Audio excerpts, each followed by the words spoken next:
তো আজকের রেসিপি রুই মাছের মাথা দিয়ে সুস্বাদু মুগের ডালের রেসিপি। সম্পূর্ণ ভিডিওটা দেখার অনুরোধ রইল। প্রথমে মাথাটাকে আমি টুকরো করে কেটে নিয়েছি, কড়াইয়ে সর্ষের তেল দিয়ে দিলাম। এবার নুন হলুদ ভালো করে মাখিয়ে মাথাটাকে সুন্দর করে কড়া করে ভেজে নেব। খুবই সুস্বাদু এই মাছের মাথা দিয়ে ডাল রেসিপিটা অবশ্যই ট্রাই করুন, খেতে খুবই ভালো লাগে। সবসময় একঘেয়েমি ডাল খেতে ভালো না লাগলে এটা একবার হলেও করে খেতে পারেন। আমি খুব ভালোভাবে কড়া করে মাছের মাথাটাকে উল্টে পাল্টে ভেজে নিচ্ছি বন্ধুরা, আপনারাও এভাবে ভেজে নেবেন।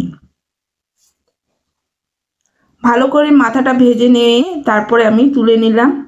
এবার যেটুকু তেল আছে ওই তেল দিয়ে আমি রান্নাটা করব। তার মধ্যে দিয়ে দেব এবার হাফ চামচ গোটা জিরে ফোড়ন।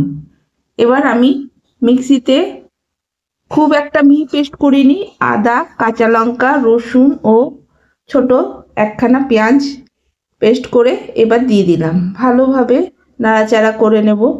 করে এরপরে আমি এর মধ্যে কিছু শুকনো মশলা এতে অ্যাড করব। প্রথমেই আমি দিয়ে দেব স্বাদ মতো নুন, তারপরে দিয়ে দিচ্ছি পরিমাণ মতো হলুদ, তারপরে হাফ চামচ জিরে গুঁড়ো দিয়ে মিক্সির বাটিটা ধুয়ে কিছুটা জল দিয়ে দিলাম।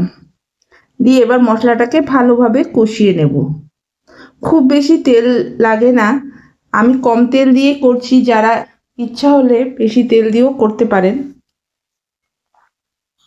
এবার সামান্য একটু জল দিয়ে মশলাটাকে আরও একটু ভালো করে নাড়াচাড়া করে নিতে হবে।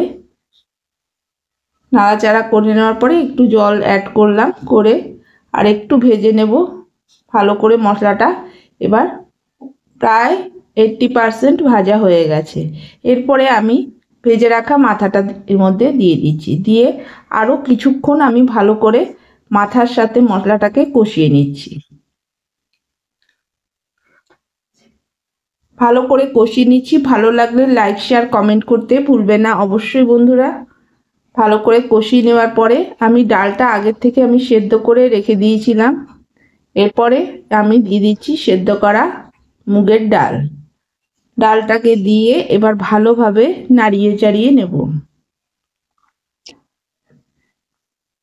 ভালো করে নাড়িয়ে চাড়িয়ে সমস্ত মশলাগুলোর মধ্যে ডালটাকে মিশিয়ে নেব।